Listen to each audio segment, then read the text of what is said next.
Om Shanti, Shanti, Shanti.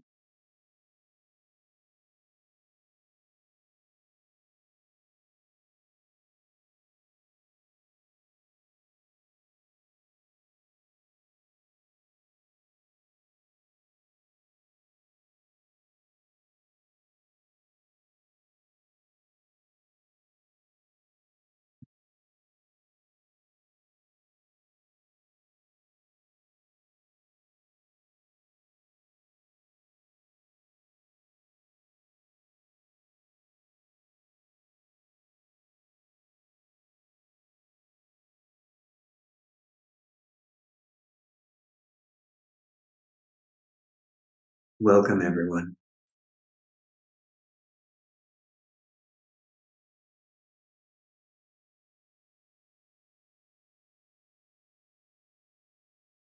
I invite you to not do anything.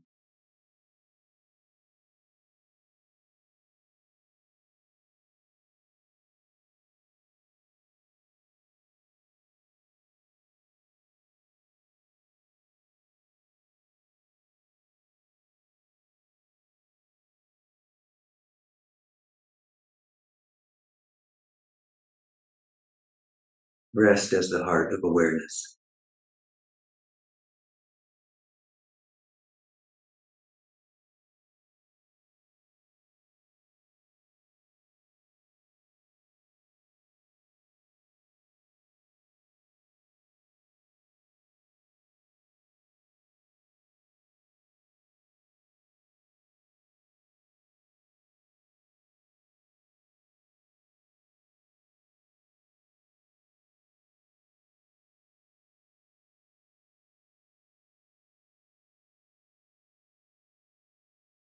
Some of you might ask, how is it that I rest as the heart of awareness?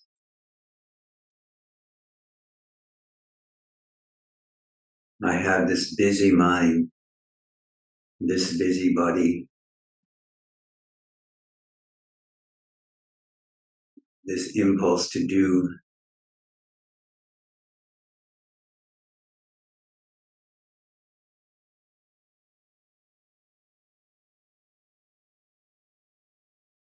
Even sitting here quietly,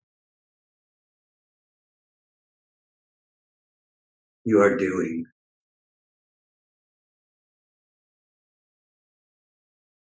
Striving, searching.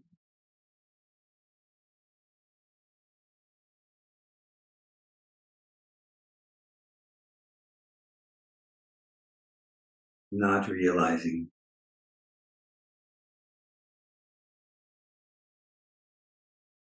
I am here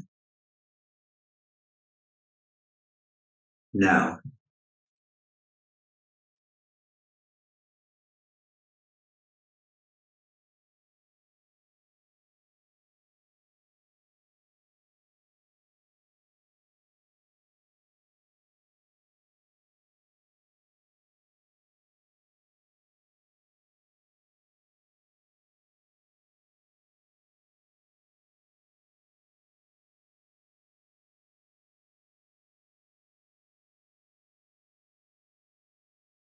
So how can you know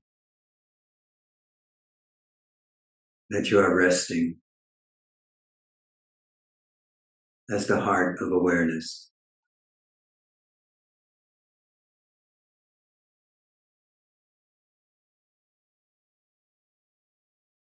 You have put down your doing in favor of being. How can I know that?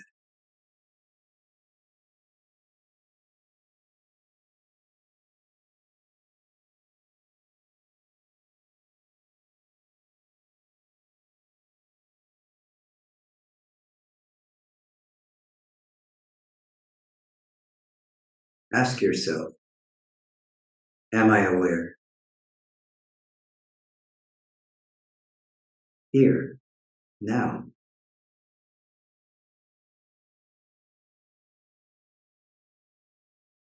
You know immediately and intuitively Yes, awareness is here.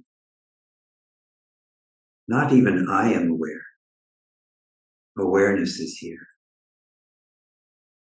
Awareness is aware that it is aware. This is the heart of being, awareness itself.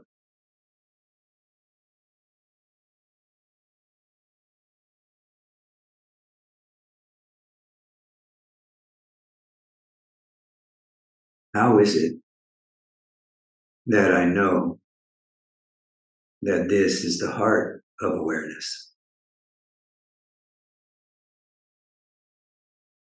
Not the ordinary awareness, which I have all the time, which is aware of this and that, coming and going, awareness of objects. This is ordinary awareness. Also beautiful. In some way, also the heart of awareness.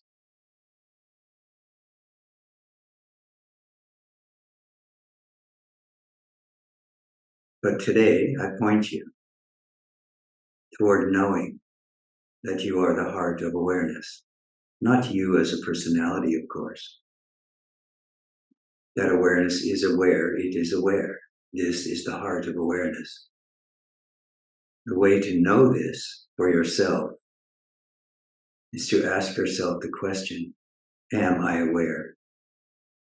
The answer is immediate and intuitive. Yes, no one says no. I am not aware.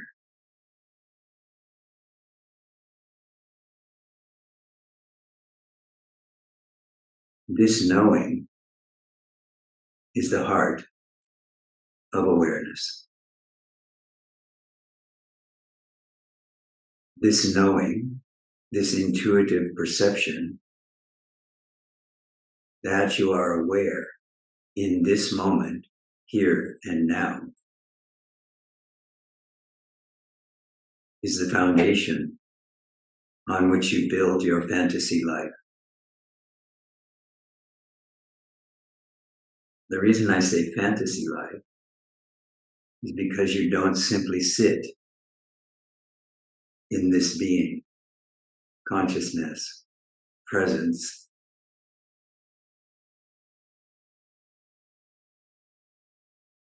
but rather you use this heart of awareness to attach to whatever enticing object goes through awareness itself.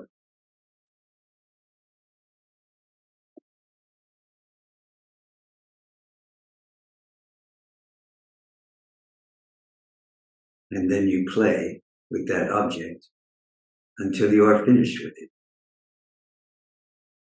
That object can be a thought, an emotion, a person, a career, a home, a path.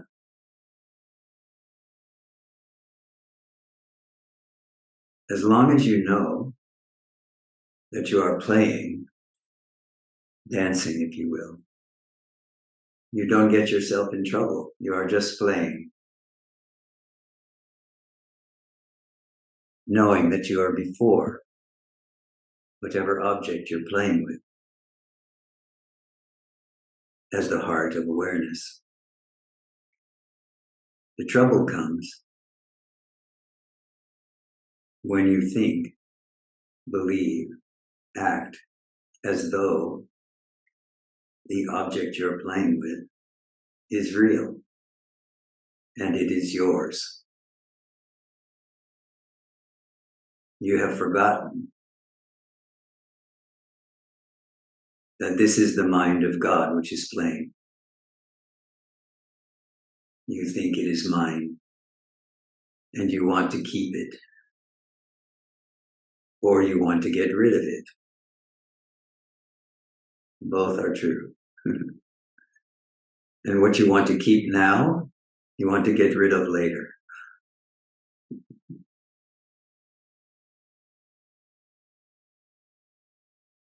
In order to free yourself from this habitual way of being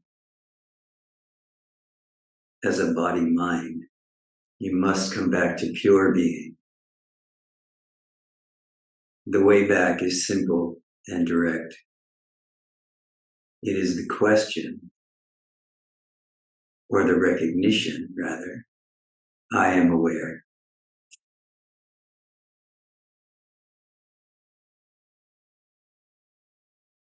Followed by the recognition, that which is aware that it is aware.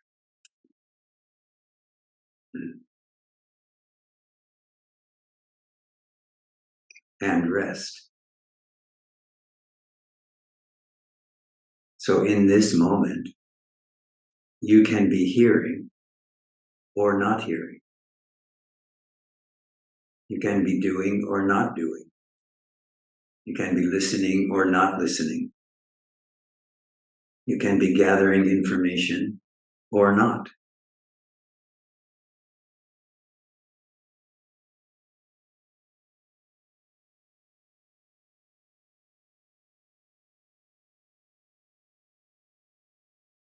Regardless of what you are doing, before you are doing, you are being. And this is happening quite naturally. And you experience it as awareness itself. This awareness is the light which shines on all objects, all experiences, all emotions, all thoughts, all thinking, not thinking, listening, not listening, doing, not doing. All of the opposites of duality are only knowable, are only experienceable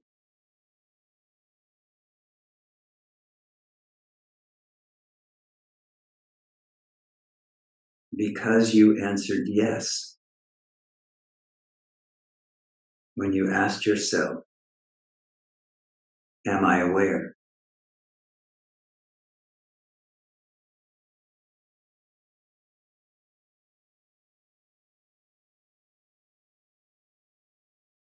So everything that appears to you,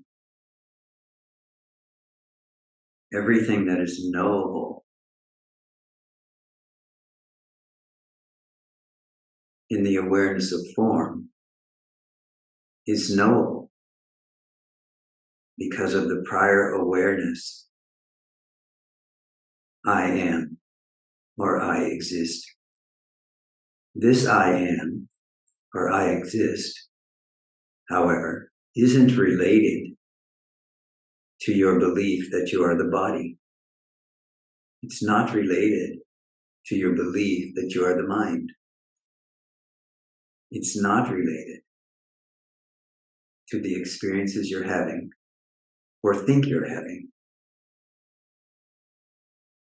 This awareness is pristine before all that. And you can know it, the heart of it, not as an intellectual exercise. You can know it as the heart of it and the heart of who you are by noticing directly, I am aware. Full stop.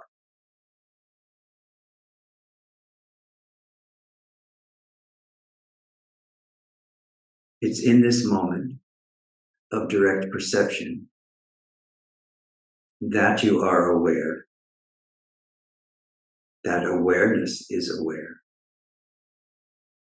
that the possibility opens before you for absolute freedom. The barrier if there is one, to absolute freedom,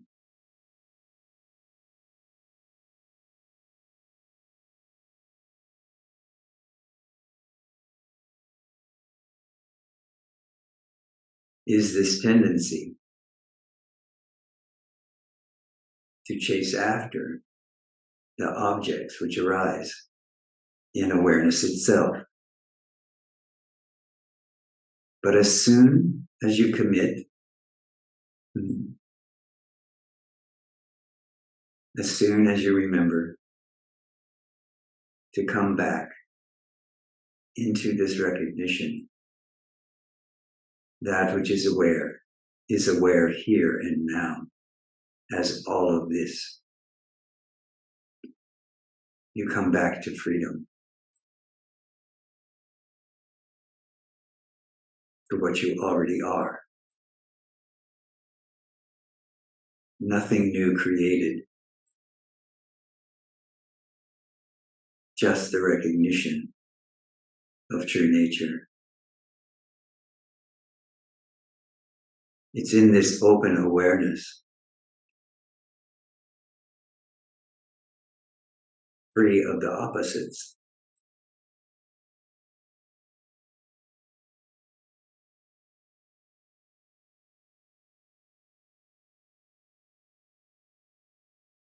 that we know all of this, everything that is seen, heard, tasted, touched, smelled, thought, emoted, is that.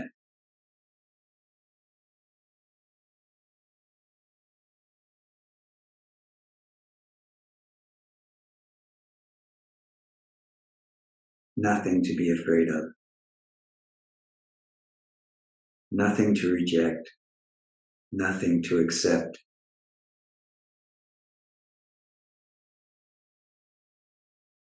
That which you are and that which is here now.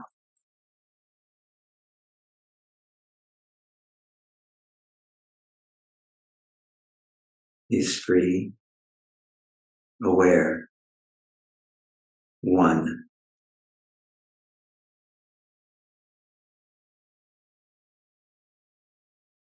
You are that.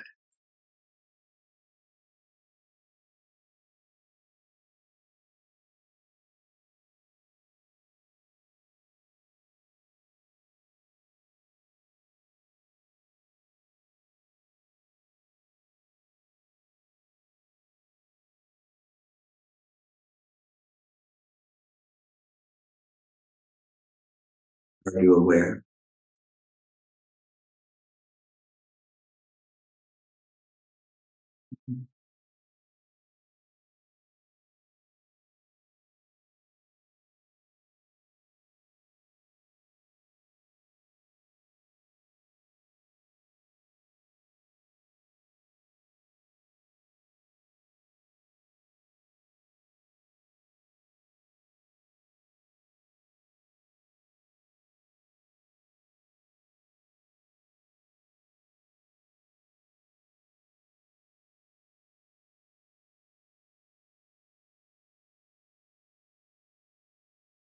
The most difficult part of this understanding for many, many people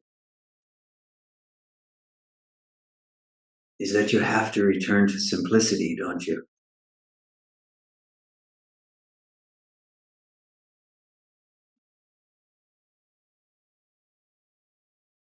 And of course, a mind loves complexity.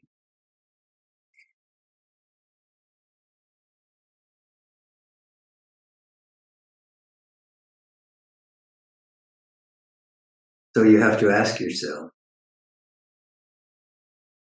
am I really ready to be nobody, going nowhere, with no agenda, with no goal,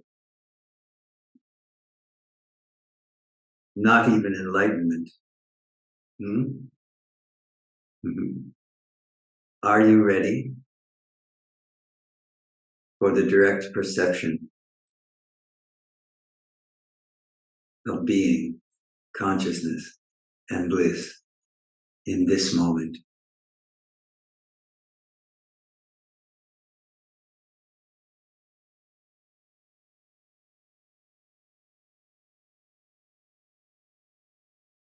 Or is there something you need to do first?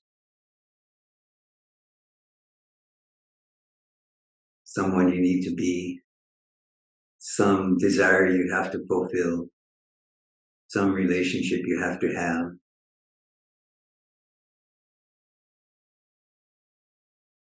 some imagined magic amount in your bank account. What is it that keeps you from being here and now?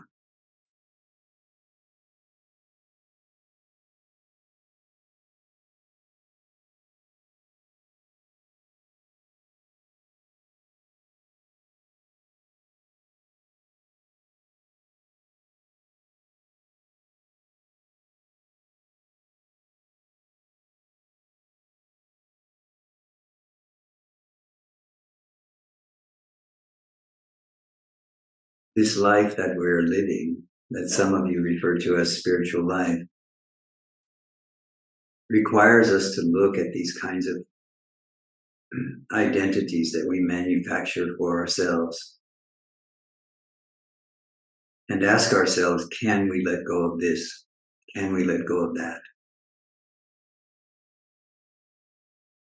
You see, it's important to understand that nothing is going to come to you that isn't already your destiny.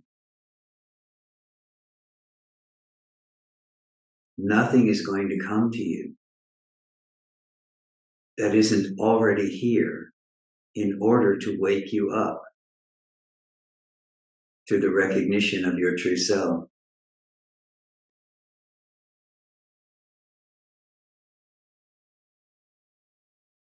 Once you realize this, you can bring your seeking to an end.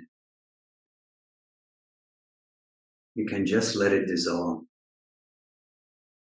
And you can settle into the simplicity of what is here now.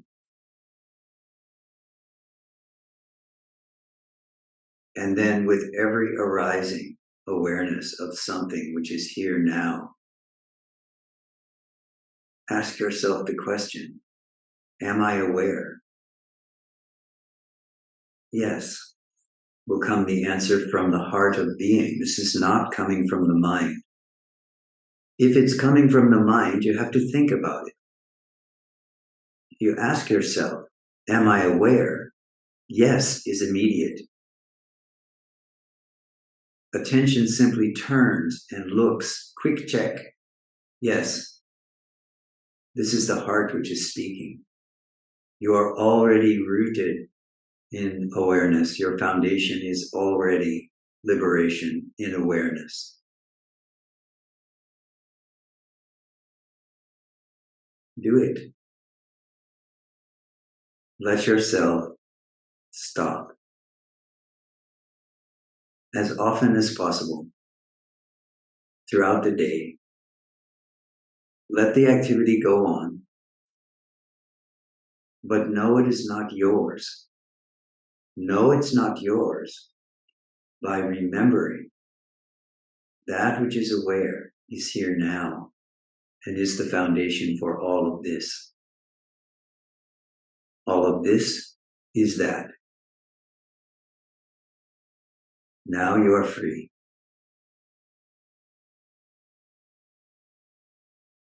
Resting or dancing in the heart as the moment requires.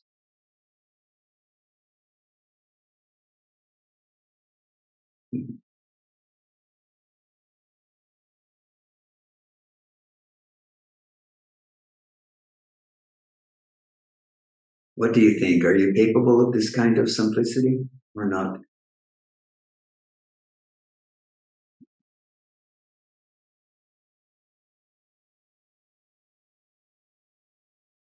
Of course you are. Even when you think you aren't. It's what your heart is looking for.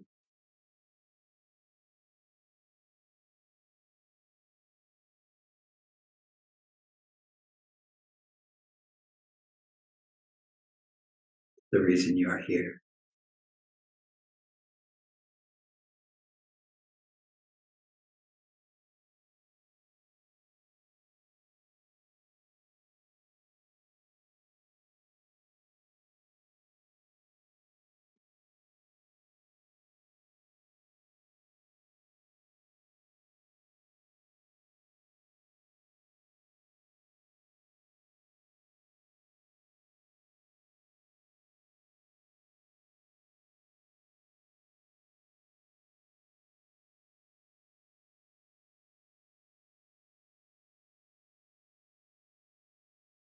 Do you have a question?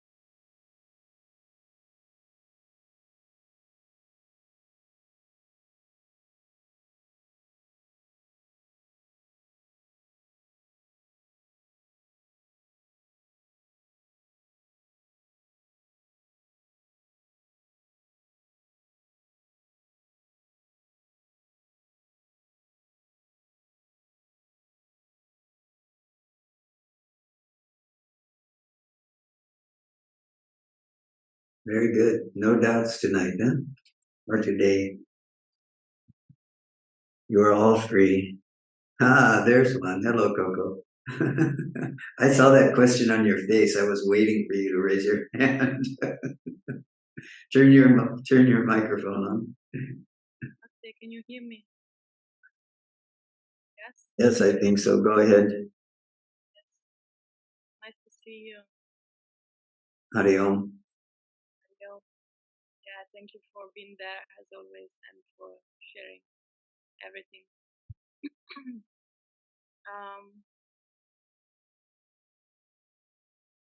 It doesn't look very simple.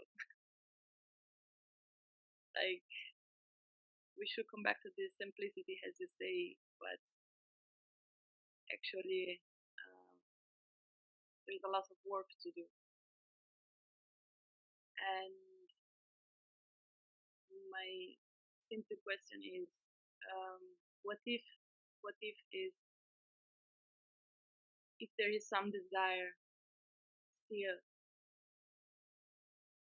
if I experience desire within me,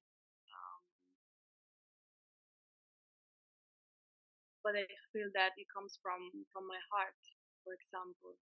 So it's something that my heart is pushing me in this direction to do something in life. So, but still, it's a desire, you know. So, since we should not, since we should leave all the desires we have in our life, what if? What can you say? Maybe something about that, like. Well, there's really only two ways of answering that question. One is fulfill the desire and see what happens. This is rather the long way around, in my opinion and experience.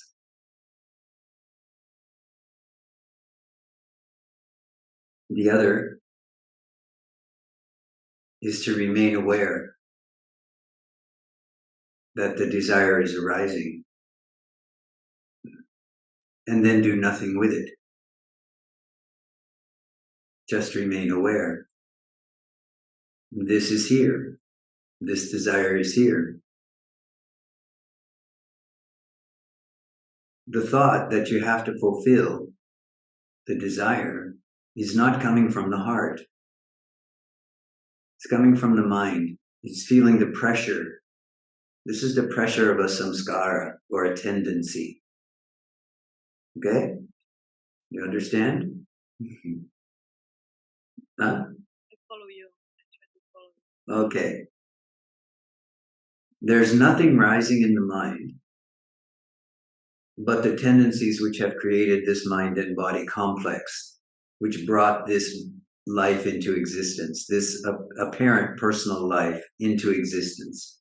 This is a tendency, it's only a tendency.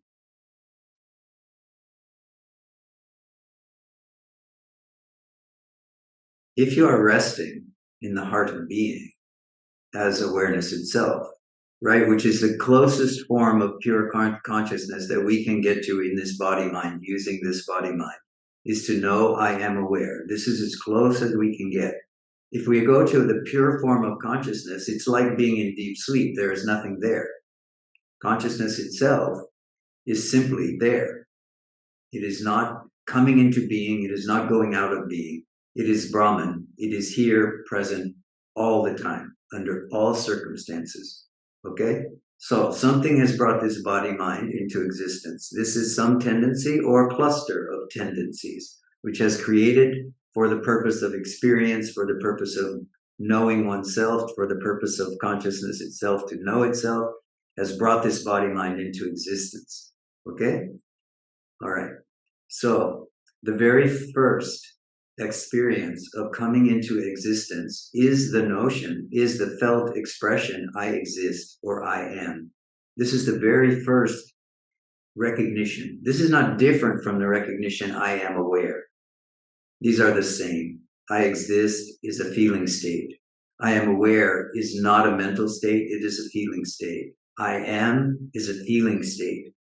So we simply know this intuitively, I am. This is not something we have to know with our mind. So anything which rises after that expression, I am, I exist, or I am aware, is necessarily rising through the body-mind experience or through the body-mind activity, which is quite natural. That's why I say, if the desire is really strong, there's really only two ways to deal with it. Either you fulfill the desire and then you reap the consequences of that, positive, negative, good, bad, however you decide it is, or you challenge it and you say, what is aware of this?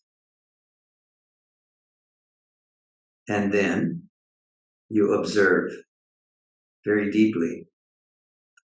It's through this process of observation or witnessing of the rising and falling of desire or any number of other objects that we come to see that all of the objects, all of the desires are inherently without value. They are empty in some way. In all ways, they are empty. And that what desire does is it pushes us to one side of a duality or another. That's what it does. The tendency pushes us to the recognition, this is pleasurable, that is not pleasurable. We like this, we don't like that. We want that, we don't want that. And ultimately, each one of those opposites, once they fulfill themselves, they flop over to the other side of the opposite and start to go in that direction, because that's the nature of duality. And that's the nature of the body-mind dream in duality, is that it flip-flops back and forth from one side of the result of the desire to the other. This is what it does. So the question becomes, are we willing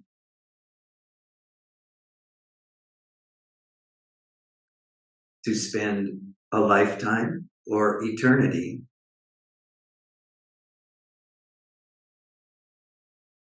rising and falling with these desires? Is that what you want? To fulfill desires? Is that the reason you're here? Is that your purpose? I'm not saying it's right or wrong. I'm just asking you to ask yourself, is that why you're here? If it is, go. Really. Fulfill whatever desire is there. Don't argue with yourself about it. Be spontaneous about the desire. In the end, you will understand what the meaning of that desire was for you.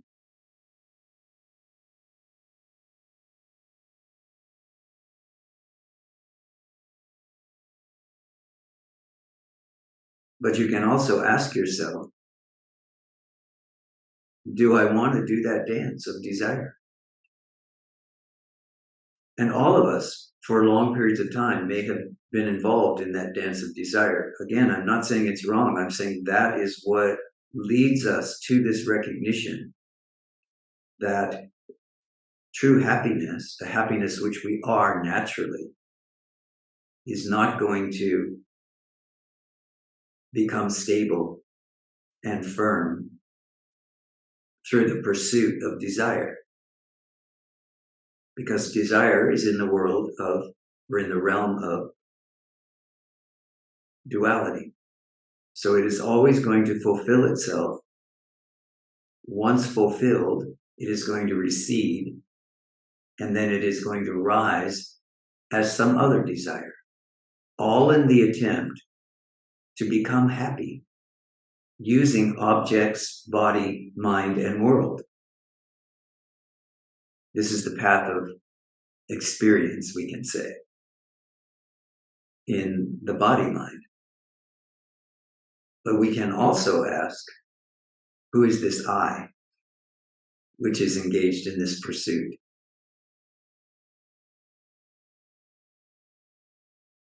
And it will have the same effect, only much quicker. By that I mean the recognition of the limitation of pursuing happiness through objects will become obvious without needing to pursue the objects. It will be fully seen within awareness itself. This desire pursued in this way will lead to this. And it will be understood that we aren't interested in that outcome.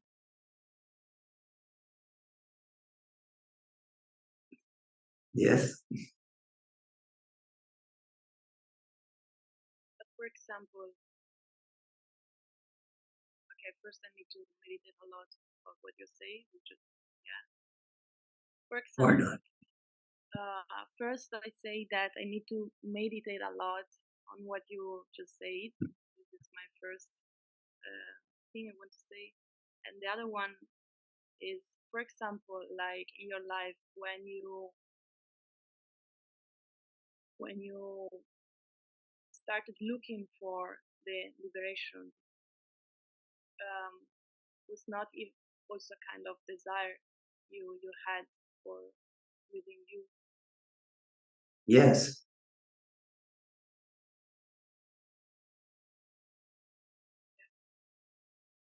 But underneath that, I think you are saying that in your mind, you are going to equate the desire for liberation with a whole bunch of other desires out there in the world. Yeah, maybe I'm referring to this desire which comes from our heart, like if the desire is true desire, though, the only desire there really is to understand the path of liberation.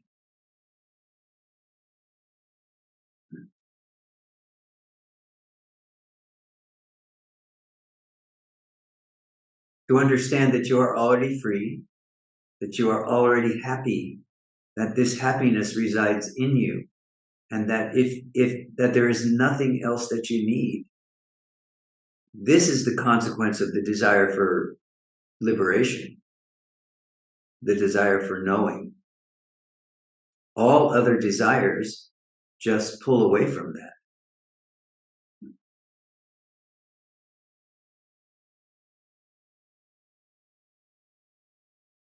The fear, I don't know if this is true of you, but you can ask yourself, the fear is often that if I pursue desire, in your words, if I desire liberation first, then I have to forego all of these other desires I have to not participate in life. I have to not have my perfect relationship, not have my children, not have my perfect career, not have my perfect self-built world around me. But this is not true. The difference between desiring liberation and desiring a life in the world is that to desire liberation fulfills all desires, but it fulfills them naturally according to whatever the needs of the moment are for the sage, for the realized one. All desires are fulfilled. And the interesting thing is that whatever desires are fulfilled, those are the ones which the sage wants. What you're talking about in comparing those two is that this imaginary me wants to fulfill all of its desires using this spiritual path of liberation. So I want to become liberated so I can become a teacher, a guru, rich, famous, have a family, blah, blah, blah. So I want to become liberated in order to live a happy, normal, quote unquote, life. This is not following the path of liberation, which says all of this is that, and therefore thy will be done. I can live. Whatever you give me is God's grace, because I know myself to be nothing and everything. So whatever comes, good. This is to live a life that is completely surrendered of the desire for an individual life that works out the way that me, wants it to. Yes? Do you understand?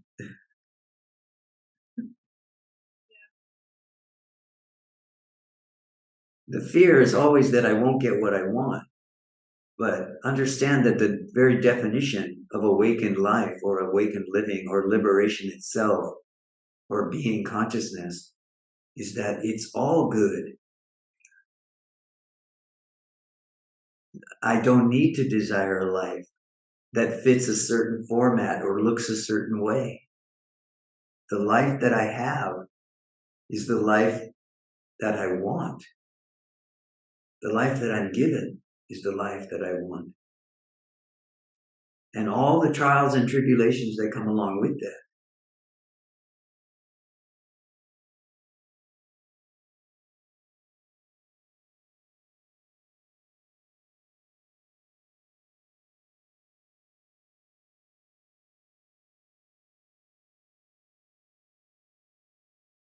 And I will further say, please understand, Coco,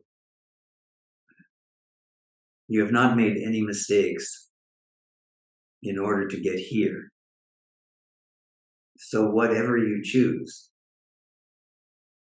also will not be a mistake. And it will also only bring you here.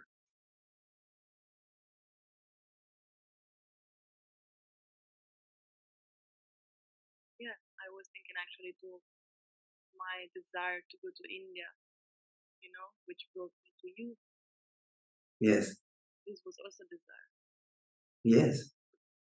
Yes, that's why I say you either must act on your desire in order to see what the outcome of that is, in order to live the consequences of that, whatever they are, good, bad, happy, sad. Yeah. Either you do it that way, or you keep quiet and don't move. Everything that's needed is available where you are. But understand that I'm saying that to you as an apparent body, somebody who has come to India. Who knew? There was not a plan. It just happened. So Sometimes you just follow that heart with a great deal of trust that there are no mistakes.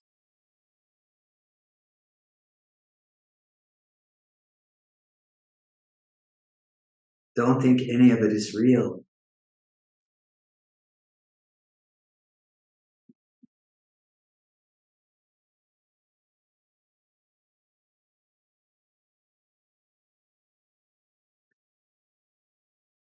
Hari Om.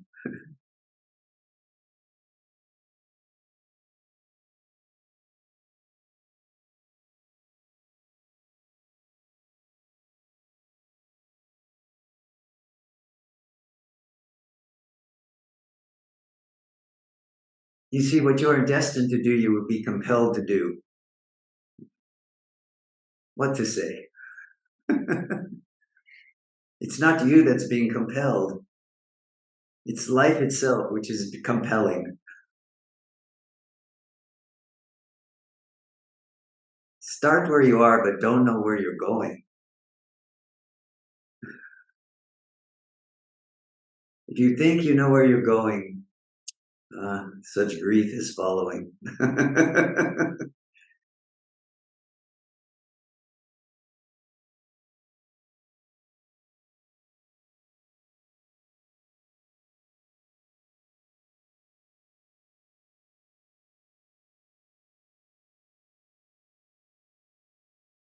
Are we going on too long? I'm seeing people in the refrigerator, and I'm seeing people yawning, and I'm seeing people. Are we going on too long? Do I need to stop now? What? Tell me what to do, huh? People are having their coffee, and yeah, it's all good. Some people are driving now.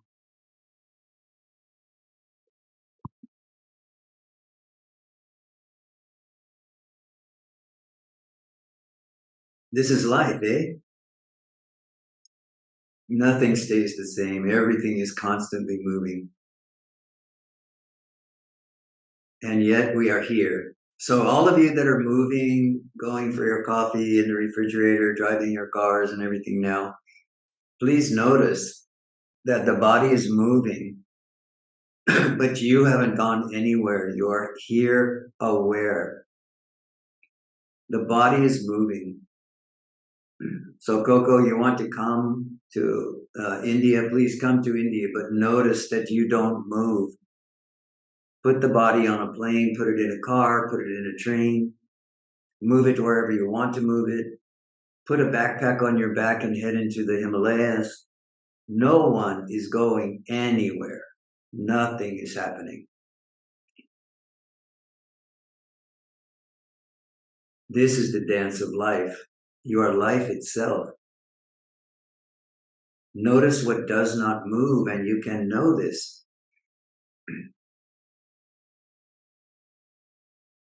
Objects come and go. Awareness does not.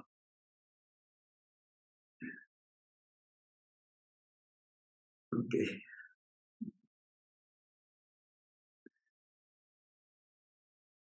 You know, I remember when we started this Zoom project a few years ago, I was filled with terror. I didn't know anything about this Zoom project.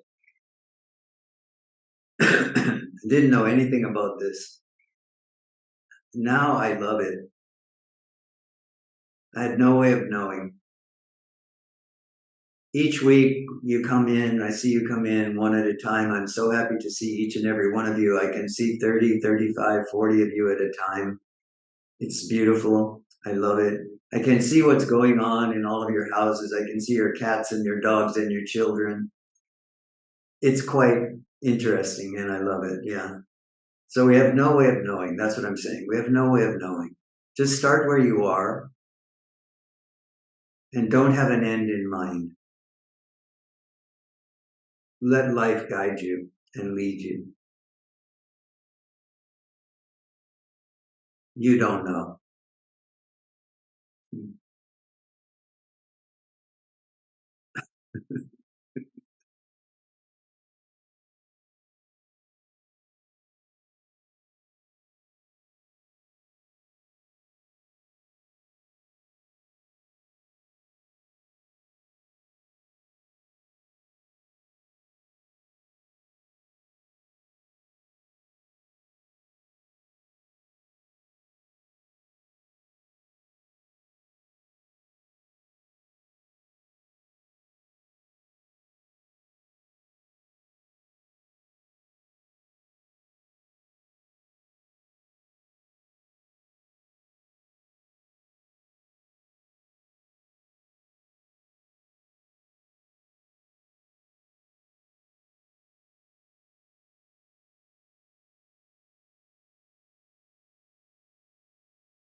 Thank you, brother.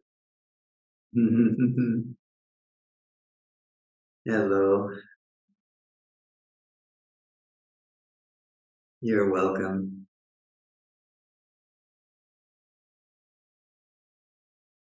I don't tell you anything you haven't told yourself already. I'm just reminding you.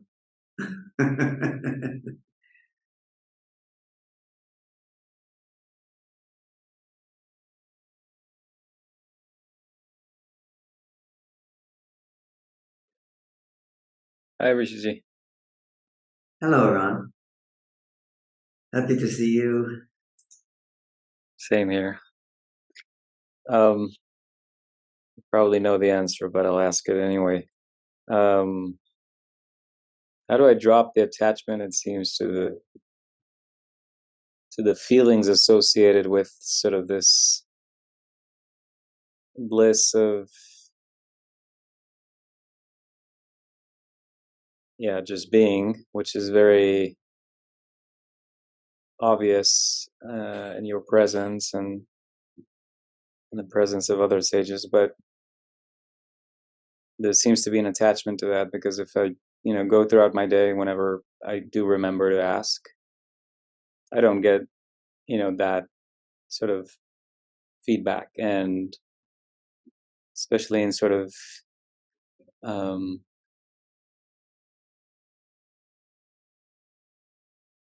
trying times. I don't know if that's the term. Forget. Challenging, trying, yeah. Yeah, when there's a lot of fear, the habit pattern, the sanas seem very good in sort of masking this.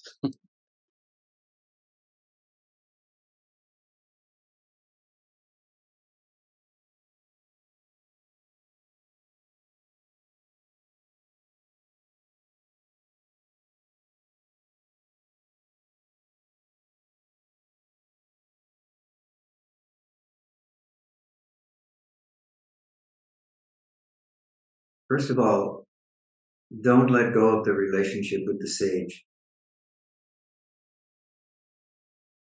What I mean by that is keep coming back to that.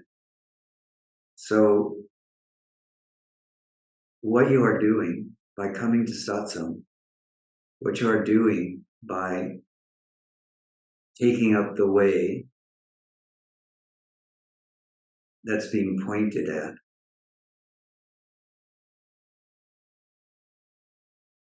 is you are literally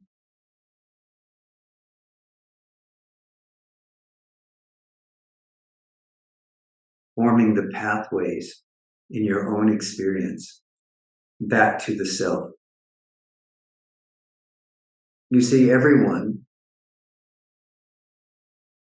is the self, right? This is the tradition of Advaita, Vedanta. All is Brahman. From a god to a blade of grass, right? From Brahman to a blade of grass. By coming to satsang, by coming to the sage, by having that relationship, what you are doing is you are constantly shifting the neural pathways, literally within the body. You are shifting the neural pathways from this very narrow focus on the body-mind to this more expansive remembrance. I am that which is aware, or the self is here. So this is what's happening. This is a process that's happening. And it's happening not only mentally within the thought patterns of the mind, it's happening physically within the body. This is what's happening. The mind is opening, it is expanding, it is accepting that the limited frame of reference of the body-mind is maybe not enough. There may be more. It's intuitively following this path of expansion or openness. What the sage does is supports you in that journey until you realize this yourself. This is inevitable. whether it happens in the next moment or it happens in 10 years or it happens in the next lifetime.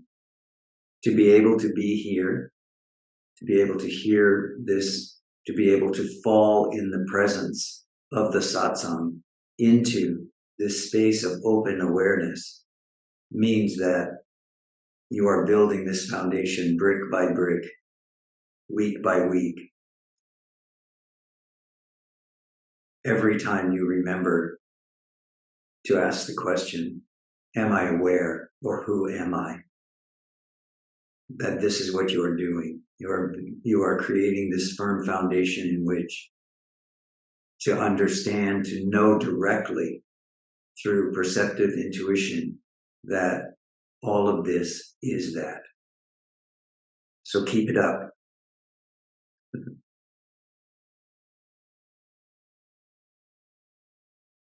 At the same time, understand that there are two things going on when you are in the presence of satsang, when you are in the presence of the sage, when you are in the presence of this remembrance. One, you are directly perceiving the openness of your own potential.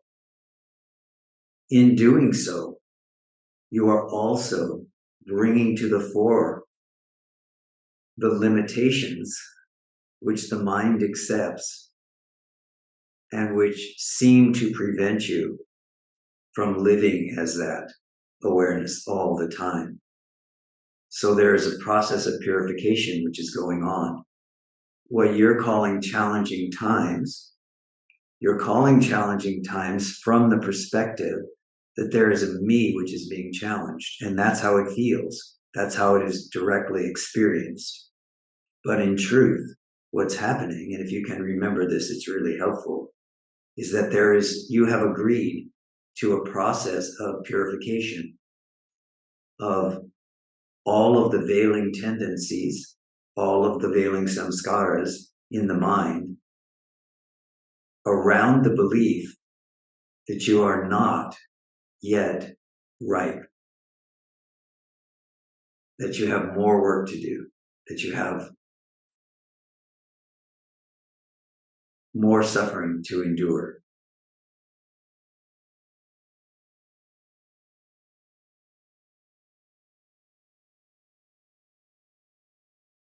The remedy that can quickly bring this kind of moving into purification and rebounding into the sense of me-ness out of the perception that you have when you are in satsang or you're sitting with the sage.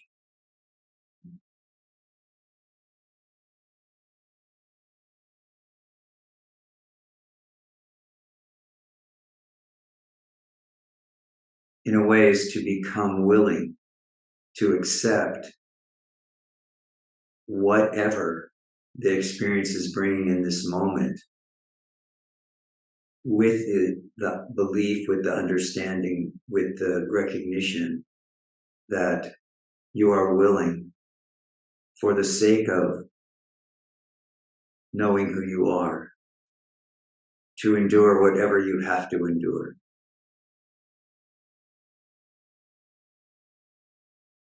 In order to understand that you are free, that you are the self, that this perception, this knowing which you have when you come to satsang, that this is the truth of your nature. And so in those times of difficulty, in those times of challenge, it can be as simple as remembering, thy will be done.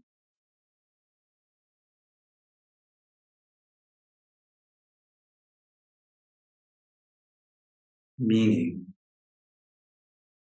not thy will be done in terms of some external deity, but the will which brings you to satsang, drops you in the heart of being, and you feel bathed by that peace, by that stillness, to know that that is your will, not as a person or a personality, but as the self.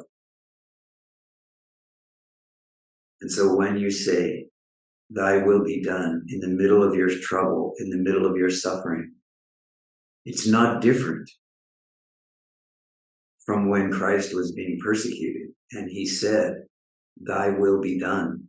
Father, forgive them. They know not what they do.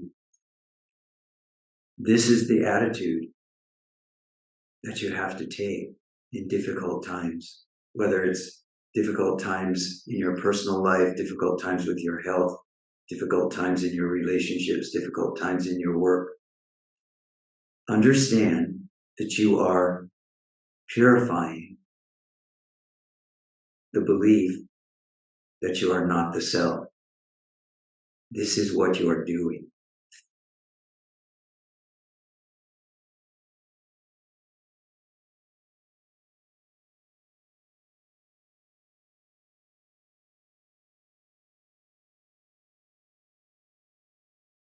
It's not simple or easy work. But you are here. So one can assume that you, during the less difficult times, during the less challenging times, you know the truth of who you are. So now, get firm.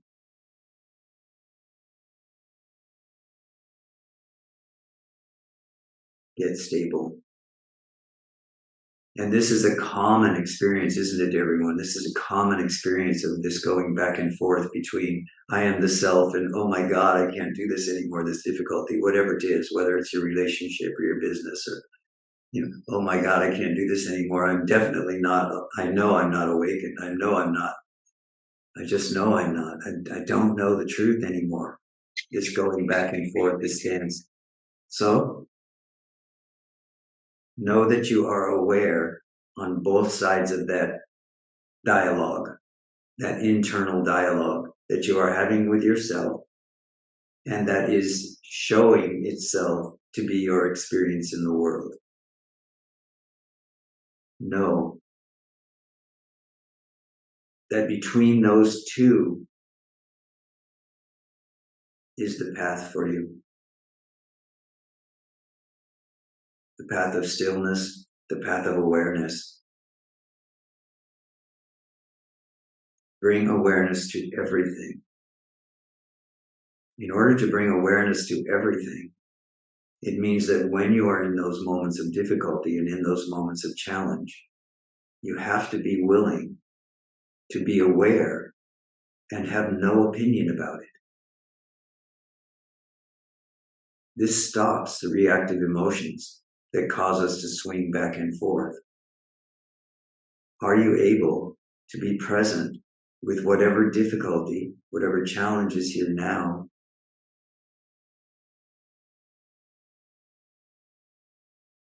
knowing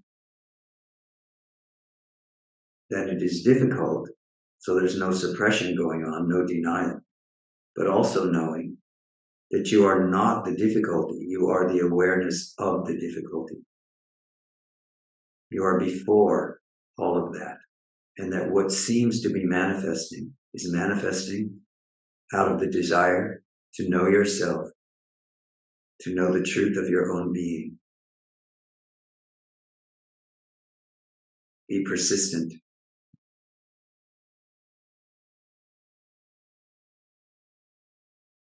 In this knowing.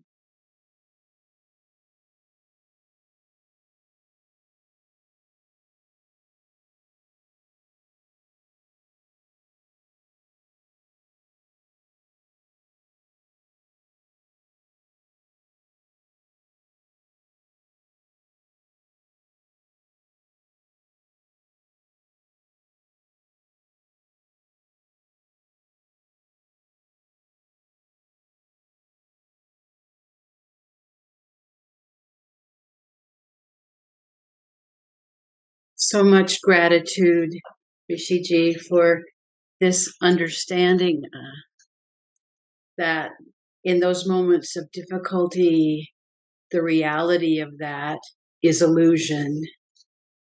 Recognizing it and knowing the reality of it is illusion, and then thy will be done. I'd never thought of that before as the bridge between the illusion, the difficulty, and the truth of what I truly am as awareness, as oneness. Yes. So beautiful today. Thank you. Yes. And so this brings in the element of surrender and devotion as well. So then this path of the jnani, which is often criticized for not being open-hearted enough, contains this element of surrender in it as well. Surrender to what? Surrender to the divine, surrender to the self. You see? The jnani may not be bowing all the time and may not be chanting all the time, but the jnani goes on for years and years and for a lifetime of service and devotion to the supreme understanding that all is the self. So the devotion is the same, it's only the manifestation of it which looks different.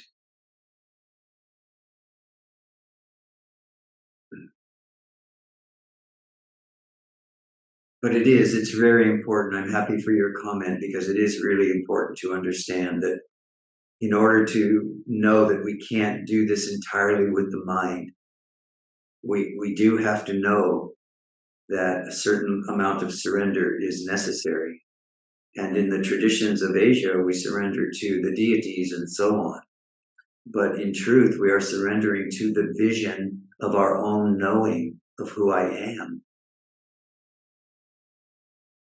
This is not the egoic drive to be thought of as a god or a goddess or a deity of some sort. It's not that egoic drive. It's the drive to know oneself as liberation and freedom. Ever expansive love and compassion. The truth of your own nature.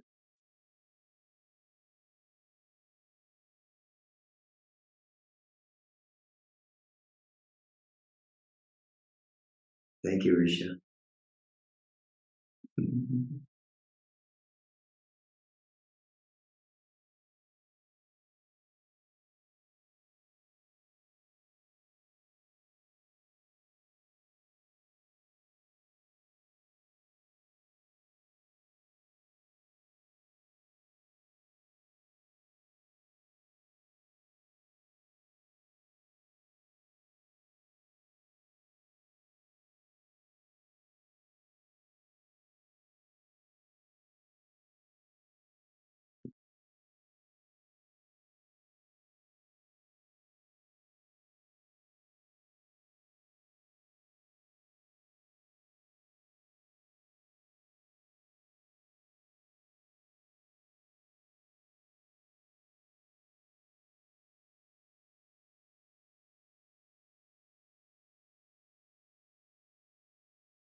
All right, my beloved friends. Go in peace. Know yourself to be happiness and joy. This is your nature.